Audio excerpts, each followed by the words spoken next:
we will continue our discussion on polarography, and yesterday I had taught you about the basic equipment for polarography, and I had told you that if a steadily increasing voltage is applied to a cell incorporating a large quiescent mercury anode and a minute mercury cathode, which is nothing but a dropping mercury electrode, it is possible to construct a reproducible current voltage curve, because the drop will be falling as well as forming again. So, the electrolyte is a dilute solution of the material under investigation, and in a suitable medium it should contain an excess of an indifferent electrolyte to carry bulk of the current and raise the conductivity of the solution. So, it ensures that the material to be determined if charged does not migrate to the dropping mercury electrode. And from an examination of the current voltage curve, we can also determine the nature and concentration of the analyte, including the speciation. So, Hirosaki and Shibata have developed this technique, for which they were awarded Nobel Prize, and then we are going to study such a system containing CV curves. They are known as polarograph and polarograms, and the basic apparatus consists of a dropping mercury electrode, which is referred to as a microelectrode, and the other one is a reference electrode. It can be calomel electrode or it can be a mercury anode, and it is incapable of being polarized. That we should remember.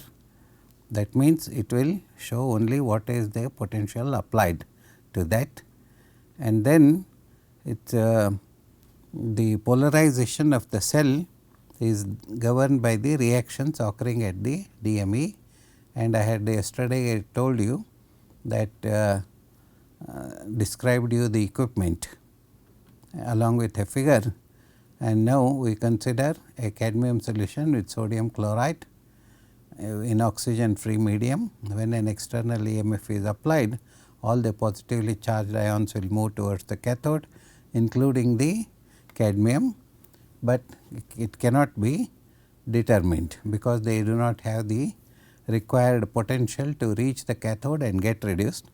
And but there is also another force that stops cadmium from reaching the cathode, that is a diffusive force arising out of concentration gradient produced at the electrode.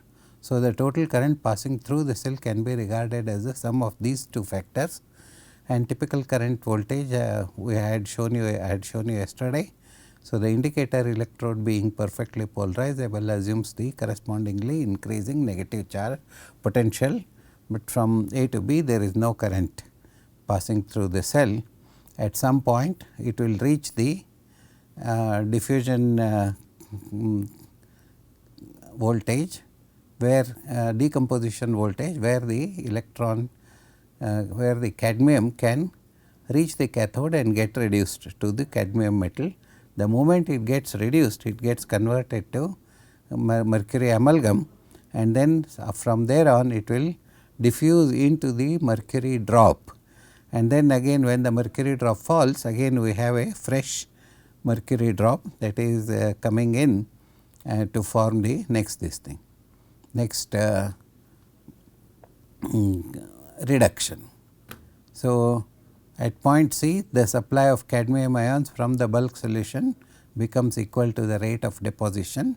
So, again we will have a steady current flowing from the microelectrode, and the surface, since the surface is negligibly small to cell ions in the solution, no further increase in current can be expected after the point C, but a small steady increasing current will result. So, a rotating platinum wire also can be used as a polarizable microelectrode, but it does not have the same advantage like mercury amalgam. What are the advantages of mercury amalgam? It forms amalgams with many metals, surface is renewable, diffusion current assumes a steady value immediately after applying the potential, and large hydrogen over voltage on mercury renders the deposition of the metals such as alkali metals, aluminum metal, manganese etc., which are not easily amenable to platinum microelectrode. The surface area also can be calculated very exactly. So, the DME can be worked from 0.4 to minus 0.2 volts with respect to SCE, and above 0.4 volts mercury dissolves and gives an anodic wave. So, at potentials more negative than that 1.8 volts visible hydrogen evolution occurs and supporting electrolyte commences to discharge.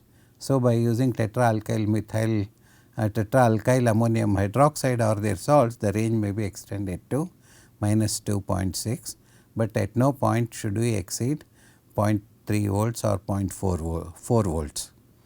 So, for convenience and measurement, half wave potentials of the anode potential may be measured with a saturated calomel electrode using a salt bridge. Then we discussed about the residual current, and the residual current is one which is a steadily increasing current, but no apparent reaction occurs. So, in practice traces of whatever impurities are there, it may cause small and imperceptible currents, but in spite of all that residual current cannot be eliminated.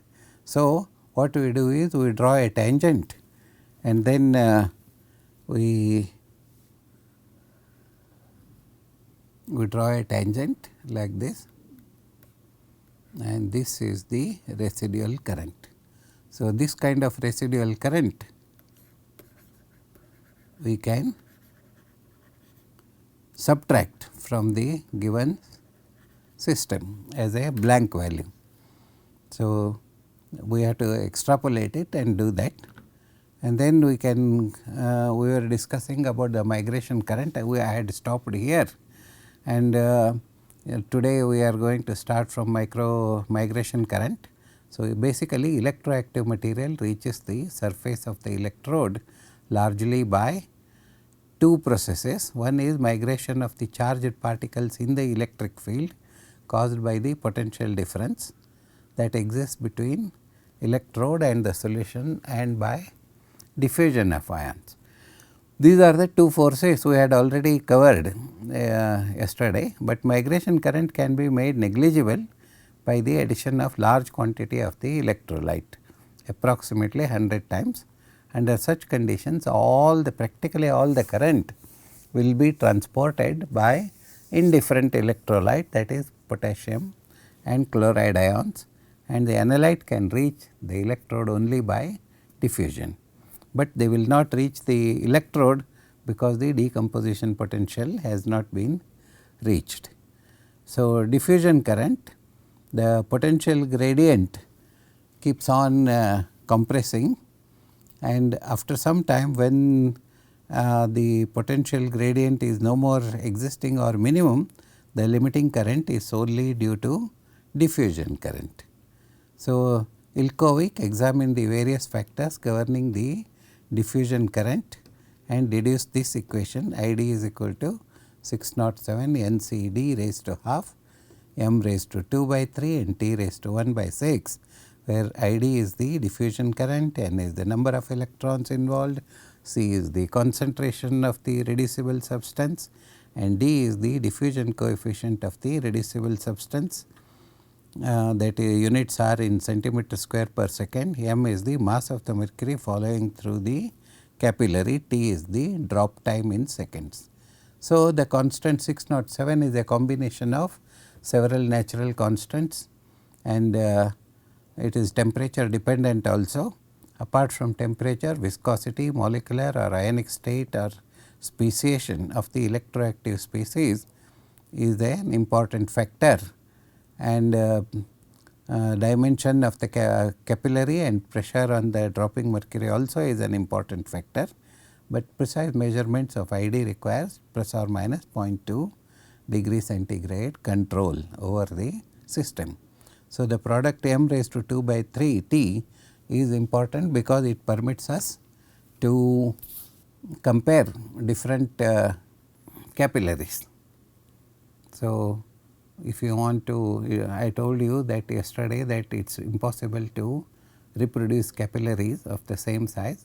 So, different, if somebody is using different capillaries, m raised to 2 by 3 and t raised to 1 by 6 is going to change. So, that permits us to compare different different capillaries. That will also tell us the diffusion current, what it will be approximately if we put those numbers in the Ilkovic equation. Sometimes CV curves of dropping mercury electrode exhibit pronounced maxima which are reproducible. These maxima vary in shape and from sharp peaks to rounded humps, something like this. This is our standard curve, but suddenly you will see a maxima, something like this, as if there is something, some element is here, some which is getting reduced, but actually this is not, this is a polarographic maxima.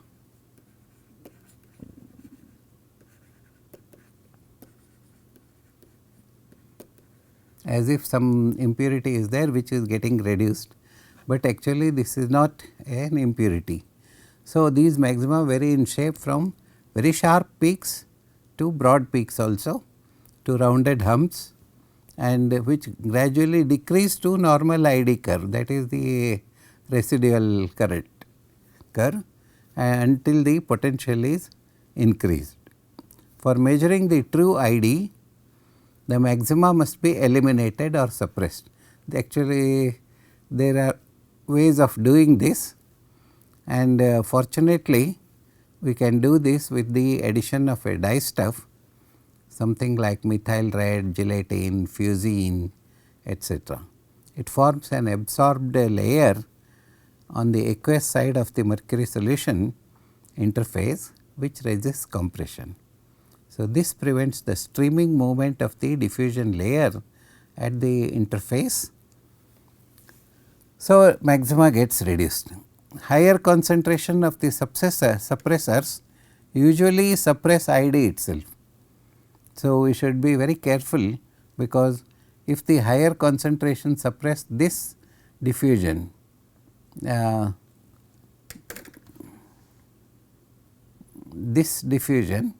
then we will not have a reaction. So, I must use the suppressant, maxima suppressants in judicially, taking care that this diffusion current should not be affected. So, we have to be slightly careful with respect to such things, and usually we use Triton X100, that is a non-ionic surfactant to be used in polarographic solutions, but what is the concentration? It should be approximately 0.002 to 0.004%. So, I can use methyl cellulose also, and gelatin and several other solutions can be used for polarographic experiments.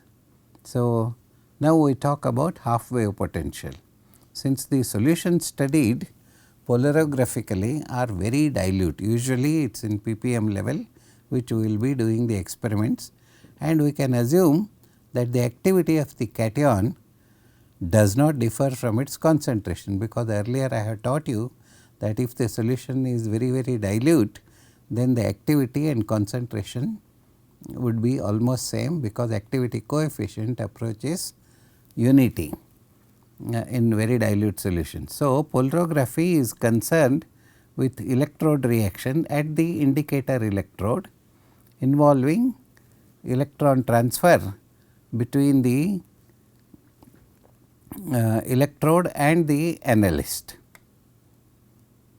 Analyte, actually it should be, it can't be analyst, it has to be analyte, please correct that. During the reduction of an oxide, electrons leave the cathode, react in solution with the formation of the equivalent amount of the reductant. Similarly, during oxidation, of a reductant. At the anode, electrons pass from the solution to the electrode and from equivalent form equivalent of the oxidant. So, the half wave potential what we are discussing is at 50% of the reduction of the metal, we have what is known as half wave potential. So, if I write an equation something like this Mn plus, this n plus refers to the valency plus n electrons, it must react to give you M plus metal, and the metal will be adsorbed onto the mercury. At the electrode, at the dropping mercury electrode, I can write E is equal to E naught minus R T by Nf ln products divided by the reactants. So, in the products I have metal and mercury and the anion that is the reactant, that is Mn plus, it is not anion, it is cation. Since the current I is limited by diffusion, I can say that I is proportional to the difference between the concentrations of Mn plus and Mn naught, both in aqueous solutions. Here Mn naught aqueous represents the point of contact with the mercury surface. That is why we write Mn naught. Otherwise, there is no way we can differentiate, because the moment the electrode reaches the DME, it immediately forms the amalgam. So, to denote that fact, we normally write Mn plus raised to 0. That means metal, it has been reduced to metal and formed amalgam.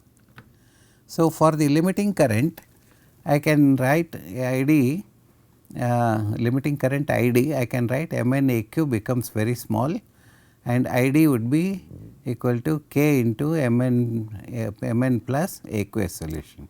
From the Ilkovic equation, I can say that K is equal to 607 into NCD raised to half.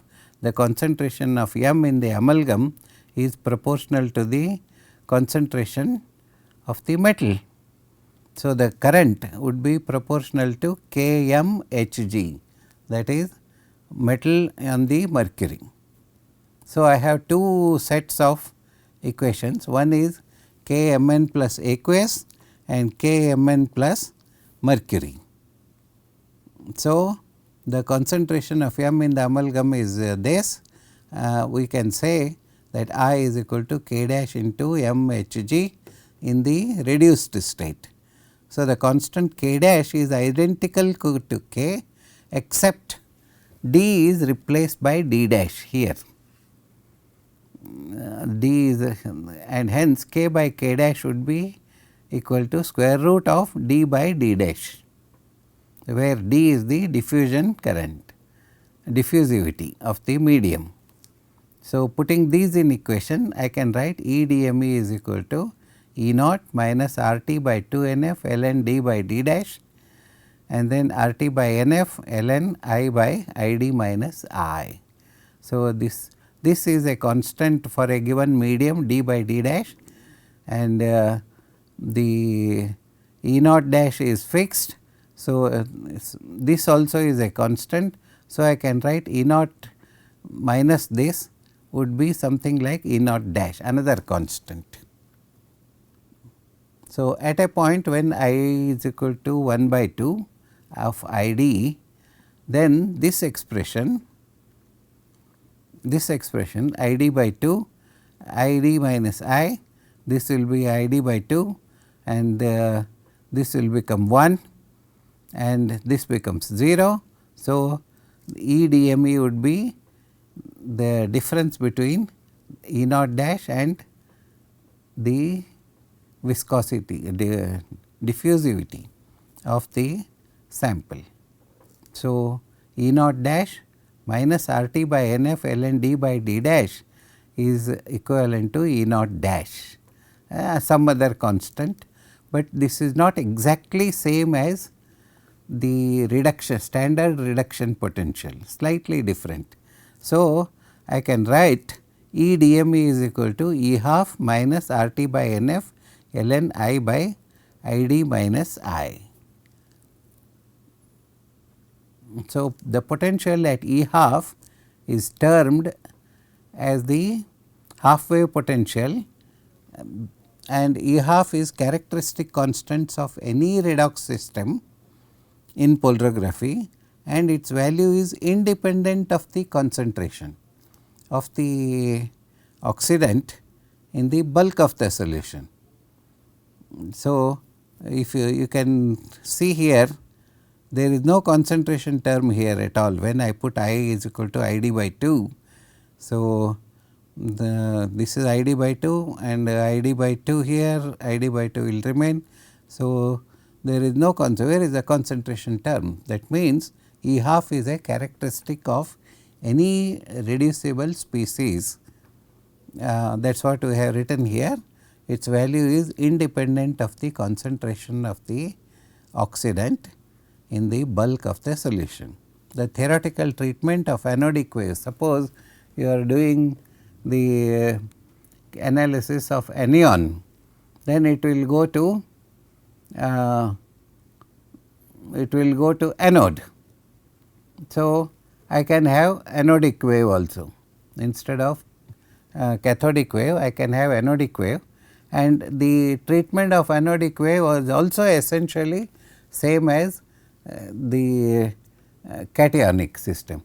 What does it mean? It is at E half potential, at the potential where the I d is equal to I d by 2 for the anodic species, again it is independent of the concentration of the anionic species. So, it is a characteristic of the reduction potential of the anion. So, the same result we can obtain something like this, and another slightly another treatment.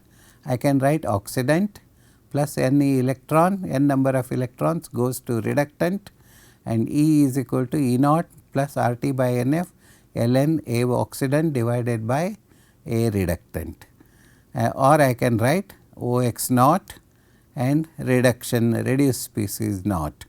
Here again it represents to the concentration of the analyte at the electrode surface, and E refers to the value during the life of a mercury drop. So, if I by combining these equations, the current at any point on the wave is determined by the rate of diffusion of the oxidant from the bulk of the solution to the electrode surface under a concentration gradient from oxidant to oxidant concentration of 0, that is at the mercury electrode. So, from the normal concentration what you have started till the oxide component is reduced, and then it touches the mercury, and then it gets absorbed onto the mercury forming an amalgam. The concentration gradient exists. So, the concentration gradient gives rise to the diffusion current I is equal to k into O x minus O x naught. So, I can since the concentration of the O x oxidant is almost negligible, because it is getting reduced now getting reduced to metal. So, this will be neglected. So, it will be a function of k O x only. O x naught will be 0, concentration of the oxidant on the mercury surface will be 0, because it will diffuse immediately. So, I is equal to k O x, this is the concentration term, that is equal to I d. So, when O x naught is equal to 0, this one, when O x naught is equal to 0, I d would be equal to diffusion current, and that is known as Ilkovic current K. So, I put the value of O x naught in this equation, O x naught is equal to I d minus I divided by k, the same expression what we have drawn earlier. So, the concentration of the reductant also we should know, and on the surface at any value of I, it will be proportional to the rate of the diffusion of the reductant from the surface of the electrode into the mercury drop. So, now we have separated the oxidant and reductant. Okay. So, for oxidant we have done the treatment as if oxidant is there in the aqueous phase as well as oxidant is there in the mercury drop. At the mercury drop, concentration of the reductant, that is cadmium in our case, is almost 0. So, we have done an expression, we have obtained an expression for the oxidant species. Now, if I want to write a Nernst equation, you should remember that E is equal to E naught plus R T by N F ln oxidant divided by reductant. Now, I know the numerator, I should now determine the denominator. So, in the denominator again I am going to do the same treatment here, I is equal to k into reductant. Here 0 again represents the reduced species at the mercury surface. So, I can write E is equal to E naught plus R T by N F ln k by k dash, and then R T by N F, this is another constant for small k I have written here, plus R T by N F ln I d minus I by I. So, again I combine these two, R T ln k by k, R T by N F ln k by k, and E naught, then I write E naught dash here, my plus R T by N F ln I d minus I by I. So, now I have concentration of the reductant in terms of the EMF, and earlier I had drawn the I have derived the concentration of the cation that is oxidant. So, when E naught is equal to E naught dash minus k, and k dash would be R T by N F ln k dash k by k dash, this dash should be here this side. So, when I is equal to I d by 2, again E half would be E naught dash plus R T by N F ln I d by 2, and this is 1 into anything is 0, ln log of 1 is 0, and E half should be equal to E naught dash.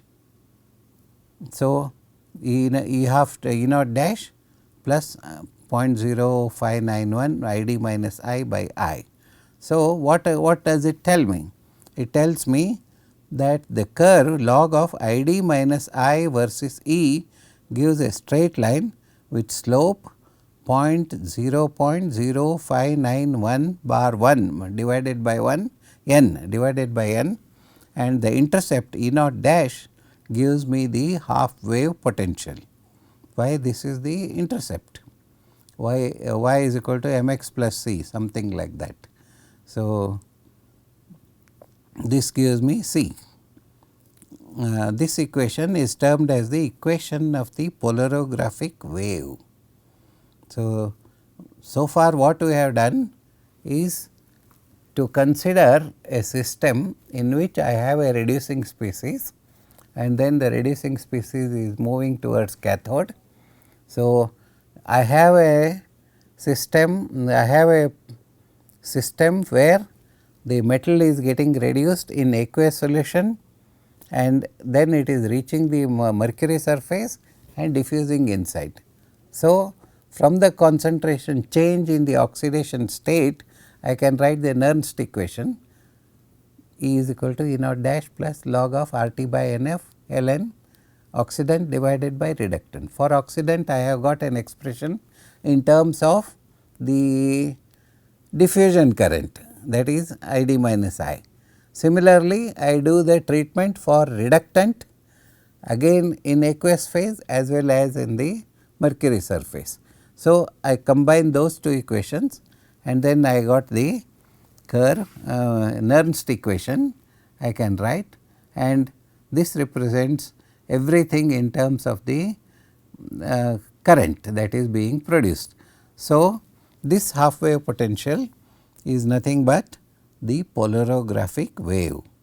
So, what I do is it follows that log of I d minus I by I, if I plot against the potential of the mercury electrode, I get a straight line with a slope of 0.591 bar n, where n is the number of electrons involved in the redox reaction. So, the intercept of the graph upon the vertical axis gives the half wave potential of the system. So, n may be determined very easily. So, E half is also known as the decomposition potential, and the wave should be steeper for aluminum and lanthanum than lead or cadmium, because the lead and cadmium are 2 electron systems, aluminum and lanthanum are 3 electron system, and alkali metals or Thales ion would be single electron system for as far as redox reactions are concerned. So, if the reaction at the indicator electrode involves complexation, satisfactory polarographs can also be obtained for complex ions only if the dissociation of the complex is very rapid, and it should be comparable with the diffusion rate, so that the concentration of the sample is maintained constant at the electrode surface. That is most important. The reduced species must form an amalgam and then go into the mercury drop.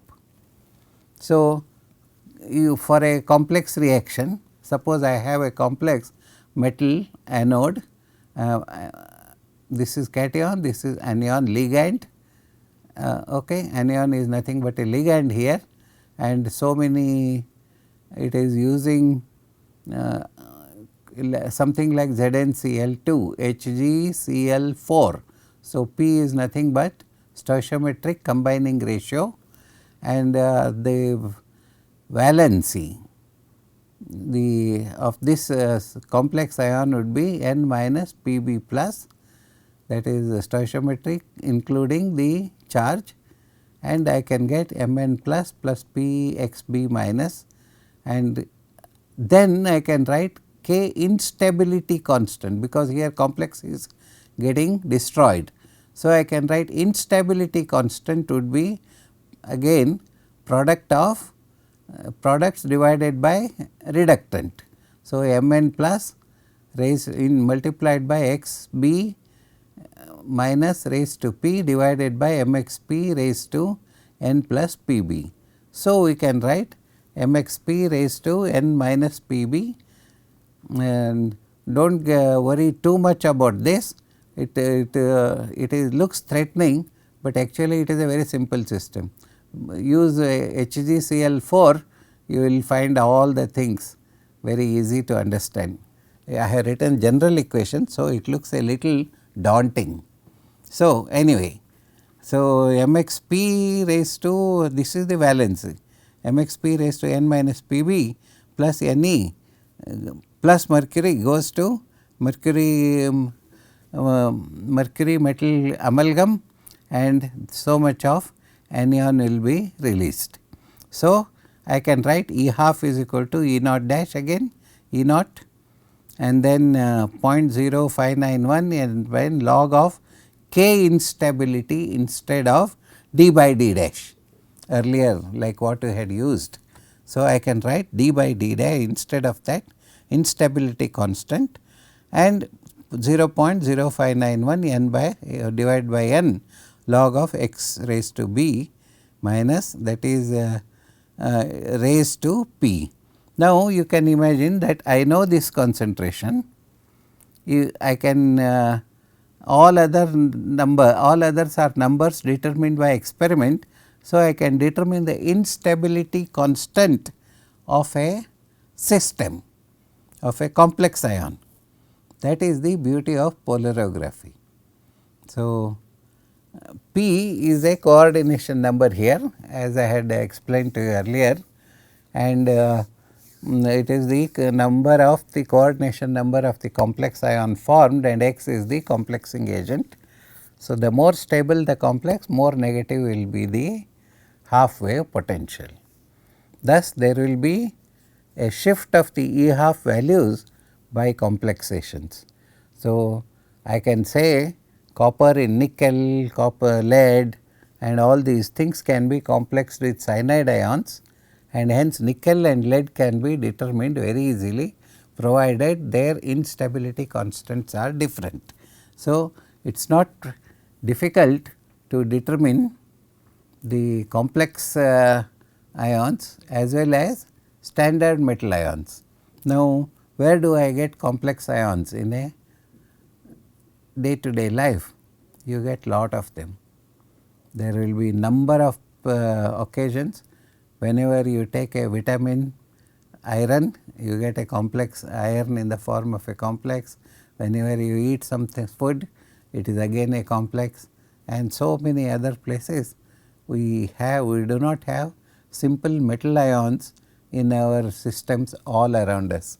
Most of the time they would be in complex the complex species, and they can be determined as such using polarography. That is the beauty. So, polarographic analysis can be carried out if the concentration is of the order of about 10 raised to minus 4 to 10 raised to minus 3, minus 5, minus 6 also. People have been doing research at the parts per billion level, ppb. There is one Professor Rajgopal from NAL who has pioneered this concept of parts per billion analysis using polarography. So, the volume of the solution is again a very special, it can be just 2 ml, 1 ml, 0.5 ml or up to 25 ml.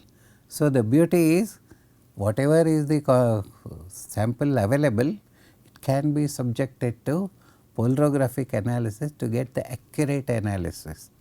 However, it is not uncommon to come across 10 raised to minus 2 molar solutions and as low as 10 raised to minus 8 molar solution, that is also possible.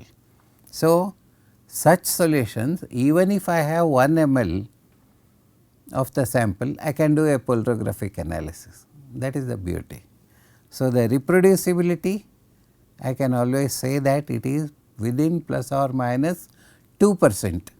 Normally, whenever we talk of the reproducibility in spectroscopy, up to 25% deviation from the is allowed, and we still say they are fairly reproducible, up to 20 to 25%. But in case of polarography, it may be as low as plus or minus 2%. So, saturated solutions of oxygen at ambient temperature give two waves according to this reaction, that is O2 plus 2 H2O plus 2 electron going to H2O2 and 2 OH minus, and another is in acidic solution we have oxygen reacting with hydrogen ions to give H2O2. There are other chemical reactions that will be happening in polarography. We will take a look at how to continue our investigations with respect to such reactions and conduct the quantitative analysis in the next class. Thank you very much.